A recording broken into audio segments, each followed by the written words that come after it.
6 players in NBA history have averaged at least 30 points per game in a season 4 times. 4 players have done so 4 years in a row. Their names are Michael Jordan, Wilt Chamberlain, Oscar Robertson, and Adrian Dantley. Today, we'll take a look at that last guy.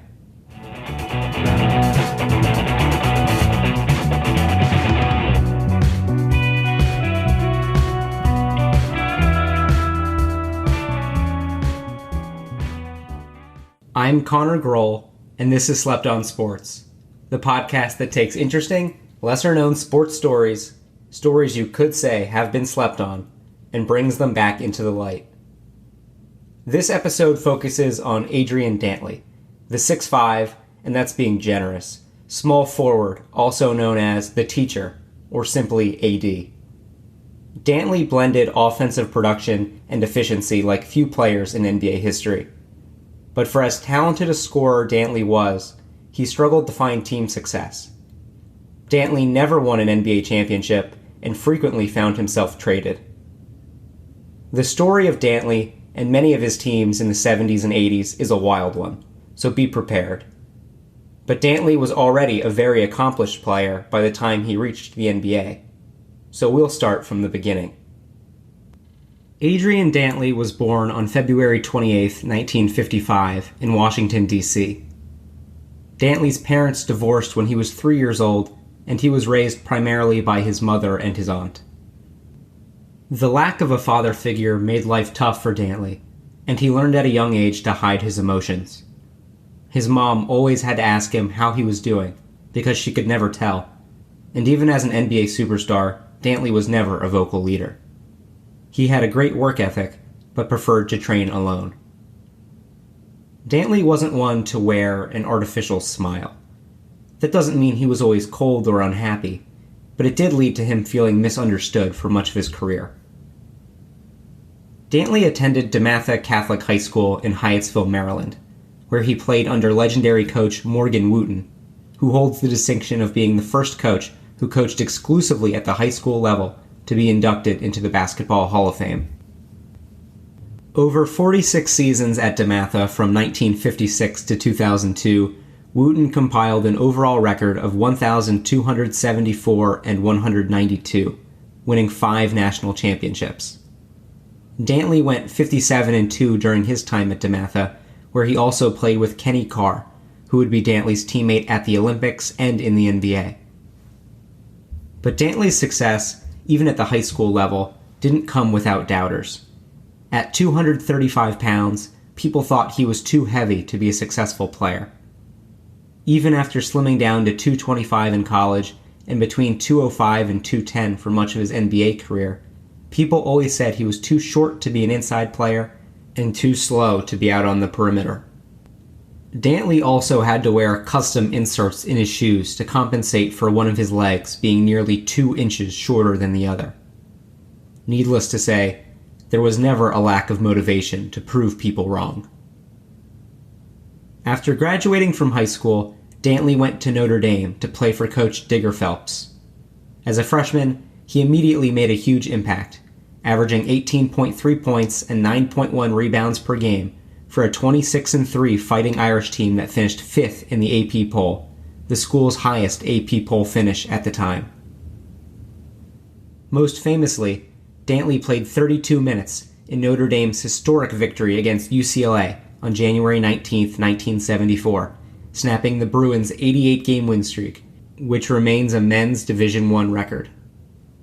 Dantley was a consensus first-team All-American the following 2 seasons, averaging 30.4 points and 10.2 rebounds as a sophomore, and 28.6 points and 10.1 rebounds as a junior. For his career, Dantley averaged 25.8 points and 8.9 rebounds per game on an extremely efficient 56.2% from the field. He currently sits 3rd on Notre Dame's all-time scoring list, behind Austin Carr and Luke Herringody. Dantley declared for the 1976 NBA draft after his junior year and was selected by the Buffalo Braves with the 6th overall pick. That summer, Dantley was chosen to represent Team USA at the 1976 Olympics in Montreal, as players with NBA experience were still ineligible to compete. Dantley was the leading scorer on the team and scored 30 points in the gold medal game versus Yugoslavia, which the United States won 95-74. Dantley was able to carry that momentum into his rookie season with the Braves, where he averaged 20.3 points and 7.6 rebounds per game, and was awarded Rookie of the Year. However, that offseason, something strange happened. Dantley was traded. It marked the first time a player won Rookie of the Year and was traded the following offseason. Despite his height, Dantley preferred to operate out of the post, and Braves owner John Brown was concerned by the team having 3 inside scorers, with Dantley, his former Notre Dame teammate John Shoemate, and the recently acquired Swen Nader. Or at least, that's how he described it. Most people thought that Brown, who previously owned the ABA's Kentucky Colonels, wanted more former ABA players on the team. Either way, Brown, who is also known for growing KFC into one of the largest fast food chains in the nation and serving as governor of Kentucky, shipped Dantley and Mike Bantam to the Indiana Pacers for guard Billy Knight, who had just finished second in the league in scoring, but would never reach those heights again. So Adrian Dantley packed his bags and headed to Indiana. Dantley was clearly blossoming into a superstar, and had a tremendous start to the 1977-78 season, averaging 26.5 points, 9.4 rebounds, and more than 2 steals over his first 23 games. But incredibly, that's where his time with the Pacers ended, as once more, he was abruptly traded. Look, I'm sorry, but this one still doesn't make any sense to me. The Billy Knight thing, fine, I get it. But this trade was absurd. It involved 2 players on each side and cash being sent Indiana's way, but was effectively Adrian Dantley for the Lakers' rookie center James Edwards, who was averaging 15 and 7 at the time. Sure, the Pacers needed a big man, but I just can't fathom that this was the way to do it. Dantley was still just 22 years old himself, and looked to be the face of the franchise. Edwards never became an all-star. After fewer than 4 months with the Pacers, Dantley was now a Los Angeles Laker. The Lakers were firmly Kareem Abdul-Jabbar's team, but Dantley immediately slotted in as the team's second option, averaging more than 19 per game for the Lakers for the rest of the season. Despite finishing just 14th in the league in total points scored, Dantley led the NBA in both free throws made and attempted in his second season, making nearly 7 free throws per game and shooting 80% from the line. Drawing fouls was one of Dantley's best attributes. During his career, he would lead the league in free throws made 5 times. He still ranks 10th all-time in free throws made and 6th in made free throws per game. Dantley had impressive lower body strength and a devastating arsenal of head fakes and jab steps that made him a menace in one-on-one situations. He loved to play mind games with his opponents, frequently dribbling the ball high to induce reach and fouls, and intentionally allowing defenders to block his first shot in big games to make them think they could guard him.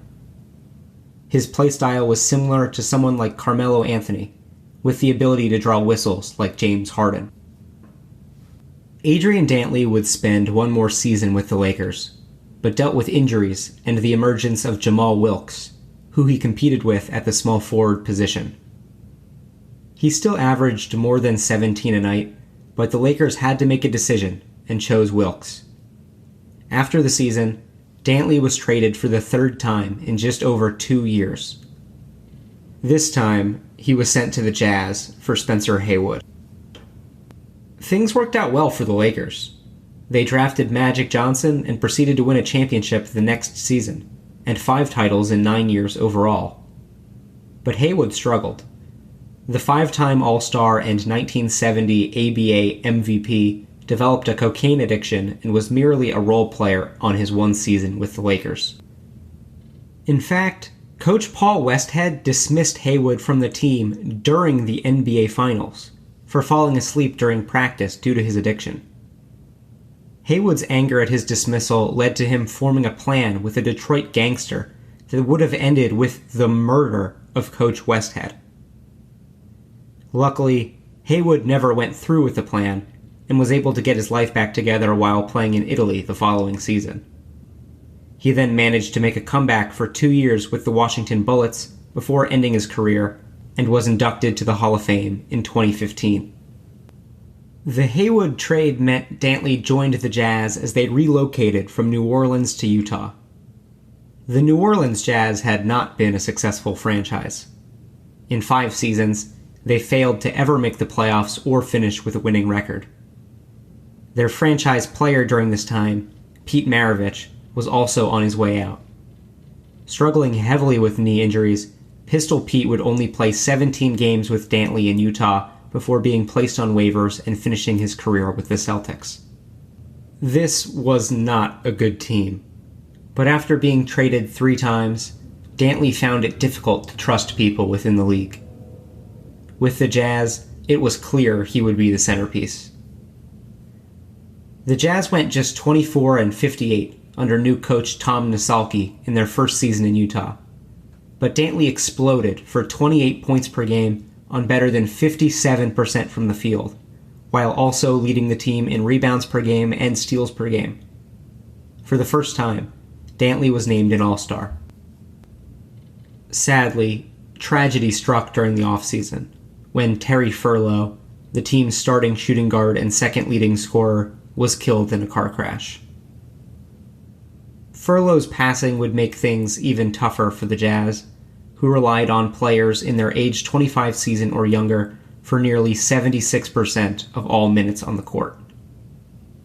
Luckily, the team used their number 2 pick in the 1980 NBA draft on Darrell Griffith, who stepped in at shooting guard and averaged 20.6 points per game on his way to Rookie of the Year. Dantley also continued to increase his production, averaging 30.7 points per game and collecting his first scoring title in the process. No other player on the team averaged in double figures. Adrian Dantley won the scoring title while playing for a 28-54 team that finished 22nd out of 23 NBA teams in points per game and just 18th in offensive rating. That's pretty remarkable. The 1981-82 season marked a turning point for the Jazz, at least in play style, if not overall success. 20 games into the season, general manager Frank Layden fired Tom Nasalki and took over head coaching duties himself. While the Jazz again struggled, going 25-57 despite another 30-point-per-game season from Dantley, they played at the 3rd fastest pace in the league after being the NBA's slowest team during their first 2 seasons in Utah. They'd spend each of the next 3 seasons in the top 3 in pace. In the 1982 NBA draft, the Jazz selected Dominique Wilkins with the 3rd overall pick, but traded him before the season for John Drew and Freeman Williams. They also drafted the all-time great shot blocker Mark Eaton. After starting the year strong with career-high averages in points, field goal percentage, and assists through his first 22 games, Dantley tore ligaments in his right wrist, fighting for a rebound with Artis Gilmore. The injury ended his season, and the Jazz went 30-52. Dantley's first 4 seasons with the Jazz had been underwhelming in terms of team success, but 1983-84 was the year things finally came together for the franchise. Dantley himself picked up right where he left off, averaging 30.6 points per game and capturing both his 2nd scoring title and Comeback Player of the Year honors. It was his 4th straight season averaging at least 30 points per game on great efficiency. Of the 74 times a player has averaged 30 points per game, all 4 of Dantley's seasons rank top 10 in true shooting percentage. Stephen Curry is the only player to average 30 points per game in a season on a better true shooting percentage than Dantley. Dantley also took his knack for drawing fouls to the next level, making 10.3 free throws per game, the 3rd most in a season in NBA history. In a January 4th game against the Rockets, Dantley tied Wilt Chamberlain's record of 28 made free throws in a game that was set during Chamberlain's 100-point performance. Dantley missed just one free throw in the game, finishing with 46 points in his team's victory. Adrian Dantley was far from the only Jazz player to lead the NBA in an individual statistic in the 1983-84 season.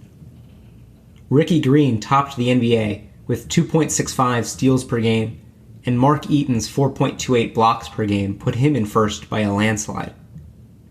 But easily the greatest statistic from this Jazz season is that Darrell Griffith led the NBA in three-point percentage at 36.1%, a figure that would put him below average in today's game, where the league shot 36.7% from behind the arc in the 2020-2021 regular season. In 1983-84, the league made just 25% of triples, and teams attempted just 2.4 threes per game. Griffith went 91 of 252 from distance, while the rest of the Jazz were only 10 for 65. Dantley went 1 for 4.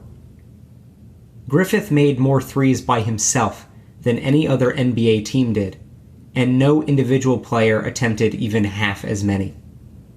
It was a different time back then.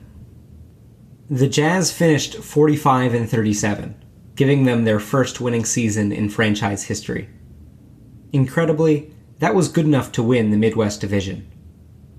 Because division winners were guaranteed the top seeds in the playoffs, the Utah Jazz went from never appearing in the postseason to the number 2 seed in the Western Conference, despite going just 15-15 within their division and finishing with the same overall record as the number 6 seed in the East. In the postseason, the Jazz won their opening round series against the Nuggets, but fell to the Suns in the conference semifinals. Following the 1984 playoffs, Dantley's relationship with the Jazz and head coach Frank Layden began to deteriorate. Entering the final year of his contract, Dantley sought an extension. Negotiations with the Jazz lasted into the season, as Dantley missed the team's first 6 games before an agreement was reached. The 1984-85 season was the rookie year for John Stockton, who would spend 3 seasons primarily as a backup before emerging as one of the top point guards in the league. Karl Malone would join the Jazz the following season, averaging 15 points and 9 rebounds per game as a rookie in 1985-86. Dantley averaged a combined 28.5 points per game over those 2 seasons, but the Jazz were unable to make it past the second round of the playoffs. Late in the 1985-86 season, Dantley defended Malone in a locker room confrontation with Layden. He then missed the entire first-round playoff series, which saw the Jazz fall 3-1 to the Mavericks with back spasms, although Layden seemed to believe Dantley could have played. After publicly shopping Dantley, he was traded along with 2 second-round picks to the Detroit Pistons for Kelly Tripucka and Kent Benson. Jazz president Dave Checketts would later say, "We were never so happy to get rid of a guy in the history of the franchise." That seems harsh, but a move was best for both sides. Dantley averaged 29.6 points per game over his 7 seasons in Utah. George Gervin was second in the NBA with just 26 points per game over that span. Dantley was named an All-Star 6 times, every year except for 1982-83 when he played just 22 games, and took the team to its first 3 postseasons. But for the 4th time, he was traded.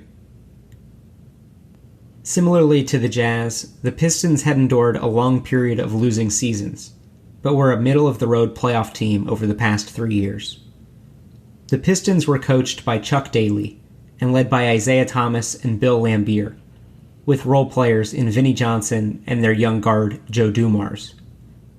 Along with Dantley, the team would be adding a rookie named Dennis Rodman to the mix. This was instantly the greatest team Dantley had played on. In the 1986-87 season, the Pistons reached the Eastern Conference Finals, losing in 7 games to the Celtics in the series where Larry Bird famously stole Thomas's inbound pass. It was a more balanced team, but Dantley still led the Pistons in scoring, with 21.5 per game. The following season, Dantley averaged 20 points per game, and the Pistons got their revenge on the Celtics in the Eastern Conference Finals, setting up an NBA Finals matchup with the Lakers. But in what would be Dantley's only Finals appearance, the Pistons' furious rally in the fourth quarter of Game 7 came up just short, and the Lakers collected their 5th championship of the decade. Midway through the 1988-89 season, the Pistons would trade Adrian Dantley and a first-round pick to the Mavericks in exchange for Mark Aguirre. Dantley had now played for 5 NBA teams and been traded 5 times. It was a controversial move for Detroit to trade away one of the star players from a title favorite. However, they were still able to finish with a league-best 63-19 record and run through the playoffs, dropping just 2 games in the entire postseason and sweeping the Lakers in a finals rematch. It would be the first of 2 consecutive championships for the team. While everything seemed fine on the outside, prior to the trade, tension had been building in the locker room between Dantley and Thomas. Isaiah was good friends with Aguirre, and Dantley believed that Isaiah had control over the Pistons and orchestrated the move. Dantley still refers to Thomas as a con man, and believes that had he sucked up to Thomas, he would never have been traded. But there were also disagreements between Dantley and both Coach Daly and General Manager Jack McCloskey. Dantley, who thrived in isolation sets, wanted more touches, while Daly wanted a faster style of play and increased ball movement. Dantley also didn't want to lose minutes to Dennis Rodman, whose toughness and defensive-minded playstyle fit the team's emerging bad boys identity, while Dantley was always a below-average defender. It was another untimely exit from a future title-winning team for Dantley, and while it's been suggested he was a difficult teammate, Pistons players such as Joe Dumars and John Salley have stood up for Dantley in that regard. For his part, Dantley has called his tenure with the Pistons the most fun time of his career, and says he's happy they won their titles. Dantley's career after leaving Detroit isn't particularly memorable. His trade to Dallas came just before his 34th birthday, and after finishing the 1988-89 season strong, Dantley began to slow down the following season, which ended prematurely when he broke his leg. He was subsequently released and saw his final playing time in the NBA in April 1991, where he made 10 appearances in limited minutes for the Milwaukee Bucks.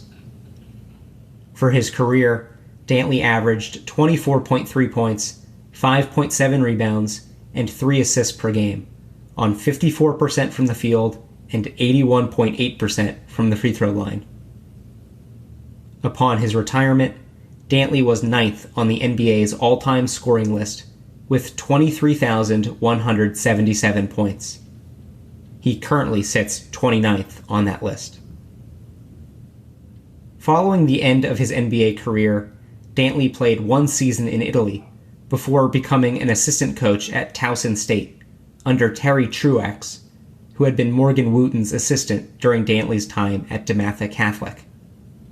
He later spent 8 seasons as an assistant coach for the Denver Nuggets, which were coincidentally Carmelo Anthony's 8 seasons with the team.